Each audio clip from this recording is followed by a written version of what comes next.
ప్రియమైన దేవుని బిడ్డలారా, దేవుని యొక్క వాక్యాన్ని మనం పరిశీలన చేద్దాము. కీర్తన 34:19 అంటున్నారు కదా, నీతిమంతునికి కలుగు ఆపదలు అనేకములు, వాటి అన్నిటి నుండి యెహోవా వాణ్ణి ఏం చేస్తాడు? విడిపిస్తాడు. నీతిమంతునికి కలుగు ఆపదలు అనేకములు, వాటి అన్నిట్లో నుండి కూడా యెహోవా వాణ్ణి ఏం చేస్తాడు? విడిపిస్తాడు. ప్రియమైన నీతిమంతుడు ఎవరు అని అంటే, దేవుని బిడ్డలమైన మనం అందరము కూడా ఆయన యొక్క నీతిని మనము ధరించుకున్న వారమే. ప్రియమైన నీతిమంతుని కలుగు ఆపదలు అనేకమైనవి, కానీ వాటన్నిటి నుంచి కూడా దేవుడు మనల్ని విడిపించడానికి ఆయన శక్తిమంతుడిగా ఉన్నాడని దేవుని యొక్క వాక్యం సెలవిస్తుంది. ఎందుకనంటే మరి 34:15 మనం చూసినట్లయితే, యెహోవా దృష్టి ఎవరి మీద ఉంది? దేవుని యొక్క దృష్టి నీతిమంతుల మీద ఉంది. ప్రియమైన దేవుని యొక్క దృష్టి నీతిమంతుల మీద ఉన్నది. ఆయన చెవులట వారి మొరలకు ఒగ్గి ఉన్నవని దేవుని యొక్క వాక్యం సెలవిస్తుంది. అందులోనే 17వ వచనాన్ని కూడా చూసినట్లయితే, నీతిమంతులు మొర్రపెట్టగా యెహోవా ఆలకించును, వారి శ్రమలన్నిటిలో నుండి కూడా వారిని దేవుడు విడిపిస్తాడని దేవుని యొక్క వాక్యం సెలవిస్తుంది. అలాగే 34:6 వచనంలో కూడా అంటాడు, ఈ దీనుడు మొర్రపెట్టగా యెహోవా ఆలకించును, ఆయన శ్రమలన్నిటిలో నుండి, అతని శ్రమలన్నిటిలో నుండి అతన్ని దేవుడు ఏం చేస్తాడు? రక్షిస్తాడు. ప్రియమైన దేవులారా, నీతిమంతుని కలుగు ఆపదలు ఎందుకు ప్రియమైన కలుగుతాయి? నీతిమంతునికి ఆపదలు ఎందుకు కలుగుతాయి?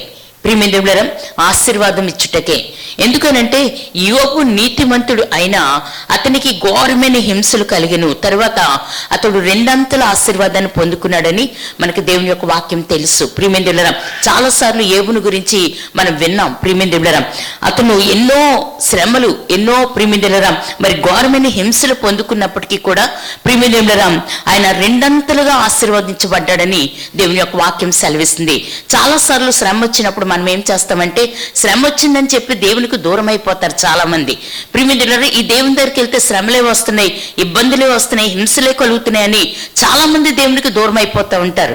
ప్రియమైన కానీ యోబు అయితే అనేకమైన శ్రమలు వచ్చినప్పటికీ, ప్రియమైన ఘోరమైన హింసలు కలిగినప్పటికీ అతను దేవుణ్ణి విడిచిపెట్టలేదని దేవుని యొక్క వాక్యం సెలవిస్తుంది.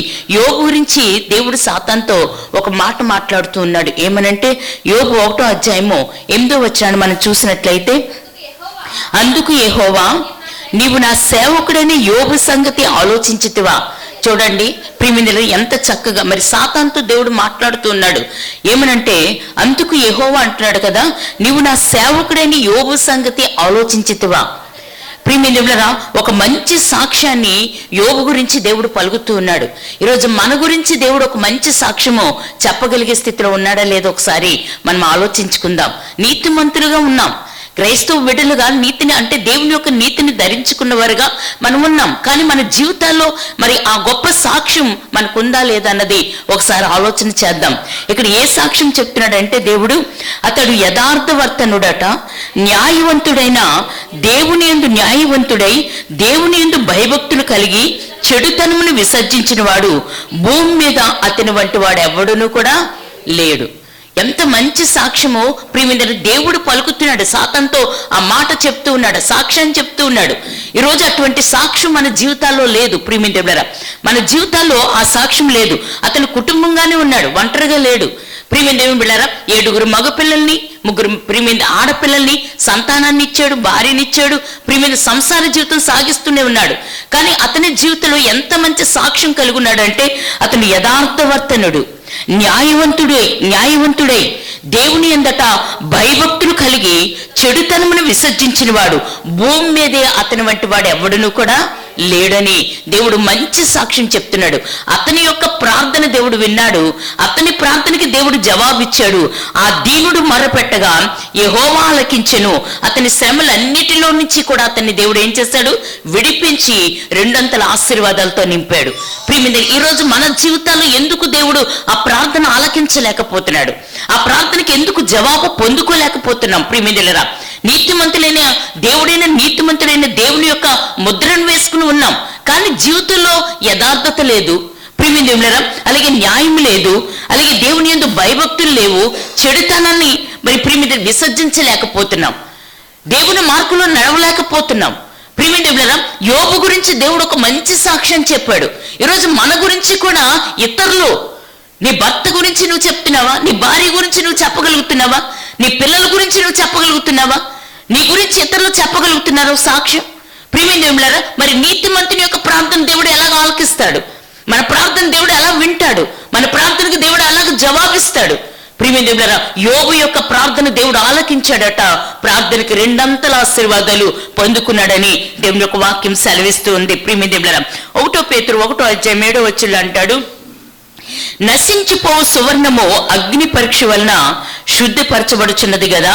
నశించిపోయే సువర్ణము అగ్నిలో వేసినప్పుడు అదేమవుతుంది? శుద్ధిపరచబడుచున్నది కదా. దానికంటే అమూల్యమైన మీ విశ్వాసము ఈ శోధనల చేత పరీక్షకు నిలిచినదై యేసుక్రీస్తు ప్రత్యక్షమైనప్పుడు మీకు మెప్పును మహిమయు ఘనతయు కలుగుటకు అది కారణంగా ఉంటది. ప్రియమైన దేవులారా, ఈ సువర్ణము నిన్ను శుద్ధి చేస్తుంది. ప్రియమైన అమూల్యమైన విశ్వాసమట ఈ శోధనల వల్ల ఏమవుతుంది? ప్రియమైన దేవులారా, పరీక్షకు నిలిచినదై యేసుక్రీస్తు ప్రత్యక్షమైనప్పుడట నీకేం కలుగుతుందంటే మెప్పు కలుగుతుంది, మహిమ కలుగుతుంది, ఘనత కలుగుతుంది. ప్రియమైన దేవులారా, అందుకని శోధనలు వచ్చినప్పుడు నువ్వు విసిగిపోవద్దు. ఆ శోధన గుండా దేవుడు నిన్ను నడిపిస్తున్నప్పుడు ప్రియమైన దేవులారా, ఇది మరి ప్రియమైన దేవుడు పరీక్షిస్తున్నాడని నువ్వు గమనించి నీ జీవితాన్ని ప్రియమైన యథార్థమైన మార్గంలో నడిపించుకో, న్యాయమైన మార్గంలో నడిపించుకో. ప్రియమైన దేవుని యందు భయభక్తులు వదిలిపెట్టొద్దు.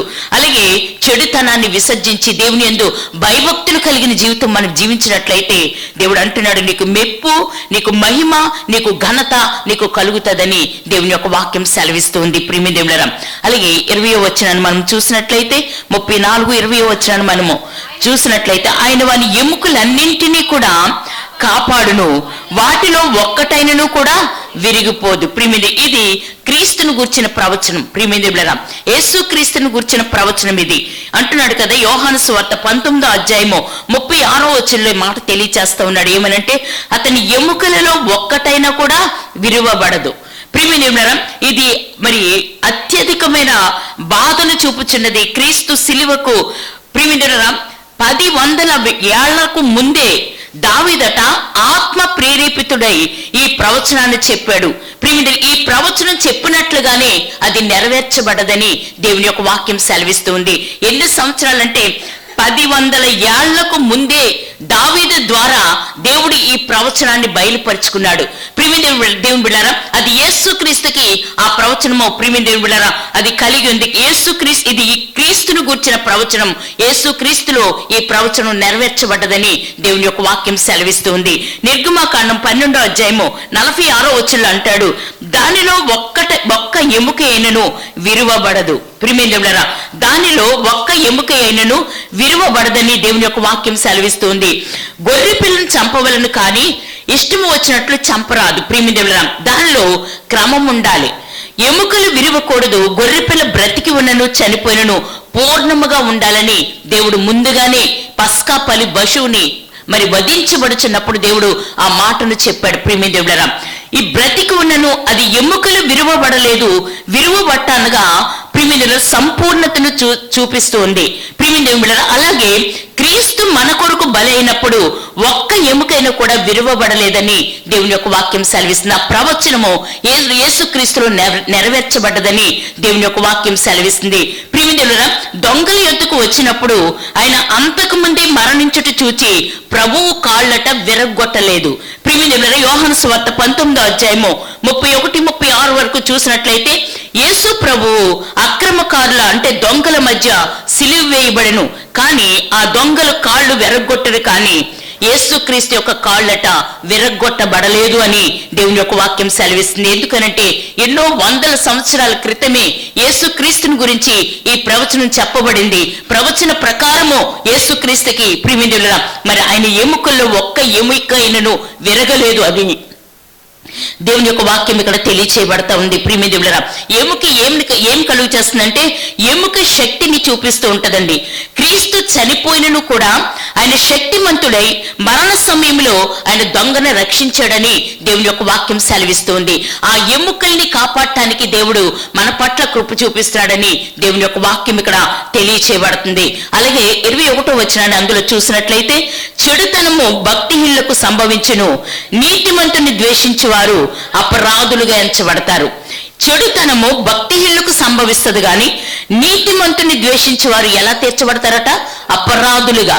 ఈరోజు చాలా వాట్సాప్లో ప్రియమైన చాలా మాటలు దేవునికి వ్యతిరేకంగా, దేవుని బిడ్డలకు వ్యతిరేకమైన మాటలు, వ్యతిరేకమైన కార్యాలు. ప్రియమైన ఈ బైబిల్ అపవిత్రమైందని, యేసుక్రీస్తు అపవిత్రమైన వాడని, దేవుడే కాడని అనేక రీతిలుగా ప్రియమైన నీతిమంతుడైన దేవుని మీద మాట్లాడుతున్నారు, నీతిమంతులైన దేవుని బిడ్డల మీద మాట్లాడుతున్నారు, దేవుని యొక్క సేవను ఆటంకపరుస్తూ ఉన్నారు, సువార్తను ప్రకటించనివ్వట్లేదు.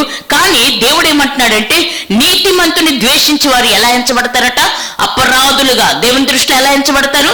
వారు అపరాధులుగా ఎంచబడతారని దేవుని యొక్క వాక్యం సెలవిస్తుంది. కీర్తన వారికి వాడే ఏం చేసుకుంటాడంటే కీర్తన 7వ అధ్యాయము 15-16 వచనాలు చూసినట్లయితే, వాడు గుంట త్రవ్వి దాన్ని లోతు చేసి ఉన్నాడు, తాను త్రవ్విన గుంటలో తానే పడిపోతాడు. ప్రియమైన దాన్ని ఏం చేసుకుంటాడు? వాడు గుంట తవ్వుకుంటున్నాడు, వేరే ఒకరి కోసం గుంట తవ్వుతున్నాడు, కానీ వాడి కోసం అనుకోవట్లేదు. వాడు గుంట తవ్వుతున్నాడు, దాన్ని లోతు చేసుకుంటున్నాడు, తాను తవ్విన గుంటలో తానే పడిపోతున్నాడు. ప్రియమైన దేవుడు 16వ వచనంలో కూడా అంటాడు చూడండి, వాడు తలంచిన చేటు వాడి నెత్తి మీదకే వచ్చును, వాడు యోచించిన బలాత్కారము వాడి నడి నెత్తి మీదే పడుతుంది. కనుక మనం తీర్పు తీర్చవలసిన అవసరం లేదు. దేవుడు వాళ్ళని అపరాధులుగా తీరుస్తున్నాడు. వాడు తవ్విన గుంటలో వాడే పడతాడు, వాడు తలంచిన చెట్టు వాడి నెత్తి మీదకే దేవుడు తీసుకొస్తాడని దేవుని యొక్క వాక్యం సెలవిస్తుంది.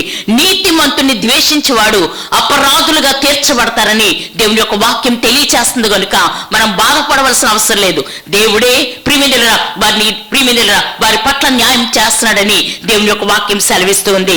కీర్తన 34-16 వచనంలో అంటాడు కదా, దుష్క్రియలు చేయి వారి జ్ఞాపకమును భూమి మీద నుండి కొట్టివేయుటకై యెహోవా సన్నిధి వారికి విరోధముగా ఉన్నదట. ప్రియమైన దుష్క్రియలు చేయి వారి జ్ఞాపకమునట భూమి మీద నుండి కొట్టివేయుటకై యెహోవా సన్నిధి అటువంటి వారికి ఎలా ఉంది? విరోధముగా ఉందని దేవుని యొక్క వాక్యం సెలవిస్తుంది. అటువంటి వారికి అంటే దేవునికి వ్యతిరేకంగా మాట్లాడే వారికి, దేవుని యొక్క బిడ్డల్ని నిందించే వారికి, దేవుణ్ణి దూషించే వారికి ఎలా ఉందంటే విరోధముగా. యెహోవా సన్నిధి వారికి విరోధముగా ఉన్నదని దేవుని యొక్క వాక్యం సెలవిస్తుంది. న్యాయమూర్తి అయిన దేవుడు ఎవరికి ఏది ఇవ్వవలనో అవి దేవుడిస్తాడు. మనం న్యాయం తీర్చవలసిన అవసరం లేదు వారి విషయంలో. దేవుడు తీరుస్తాడు న్యాయం. ఆయన మన పక్షంగా కార్యం చేసే దేవుడుగా ఉన్నాడు ఆయన. ఎవరు ఎటువంటి క్రియలు కలిగి ఉన్నారో దేవునికి తెలుసు.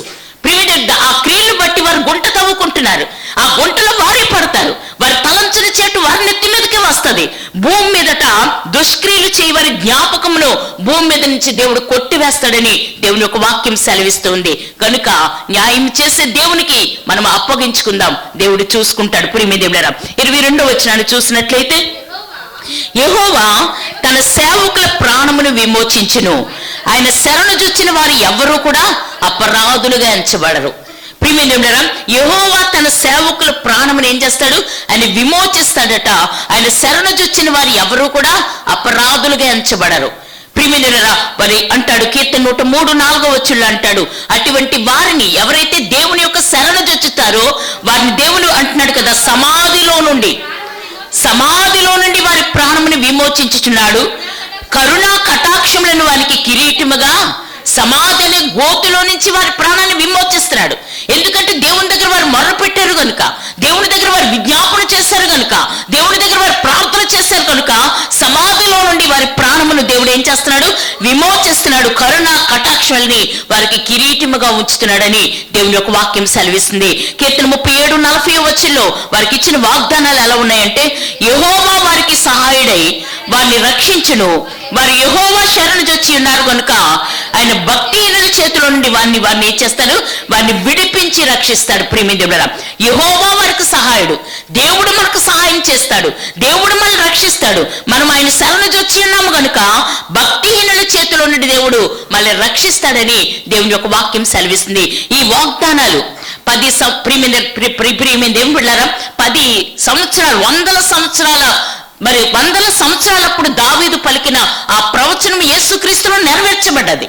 ప్రియమైన ఒక్క ఎముక కూడా విరవబడదని ఆ ప్రవచనం యేసుక్రీస్తులో నెరవేర్చబడ్డది. ఈరోజు మన జీవితంలో కూడా ఈ ఇచ్చిన వాగ్దానం నమ్మినట్లయితే నీ జీవితంలో దేవుడు నెరవేరుస్తాడని దేవుని యొక్క వాక్యం సెలవిస్తుంది. ప్రియమైన దేవులారా, ఎన్ని సంవత్సరాలైనా కూడా ఈ వాగ్దానాలు నీ జీవితంలో దేవుడు నెరవేరుస్తాడని దేవుని యొక్క వాక్యం సెలవిస్తుంది. రోమీలకు రాసిన పత్రిక 8వ అధ్యాయము 31 నుంచి 34 వచనాలు చూసినట్లయితే, దేవుడు మన పక్షం ఉండగా మనకు విరోధి ఎవడు? దేవుడు మన పక్షంగా ఉండగా, దేవుడు మనతో ఉండగా మనకు విరోధి ఎవడు? ప్రియమైనవారా, అలాగే హెబ్రీ 7:25 అంటాడు కదా, ప్రభు విజ్ఞాపన చేయుచుండగా మనము కాపాడబడుచున్నాం. నీ కొరకు దేవుడే విజ్ఞాపన చేస్తున్నాడు తండ్రి దగ్గర. ప్రియమైనవారా, అటువంటి మన దేవుడు మనకుండగా ప్రియమైనవారా మనము దేనికి భయపడుతున్నాం? ప్రియమైనవారా, మనం కాపాడబడుతూ ఉన్నాం. మనల్ని రక్షిస్తూ ఉన్నాడు. మన చుట్టూ ఆయన కాపుదలు ఉంచుతూ ఉన్నాడు. ఆయన మన చుట్టూ కంచెని వేసి ఉన్నాడు. అటువంటి దేవుడు మనకుండగా మనము దేనికి కూడా భయపడవలసిన అవసరం లేదు. ప్రియమైనవారా, నీవు అటువంటి ధైర్యము, అటువంటి నమ్మకము, దేవుని యందు విశ్వాసం ఉంచినట్లయితే దేవుడు నీ పక్షంగా కార్యాలు చేస్తాడని దేవుడు తెలియచేస్తున్నాడు. దేవుడి మాటలు మన వినుకుల్లో దీవించునుగాక. ఆమేన్.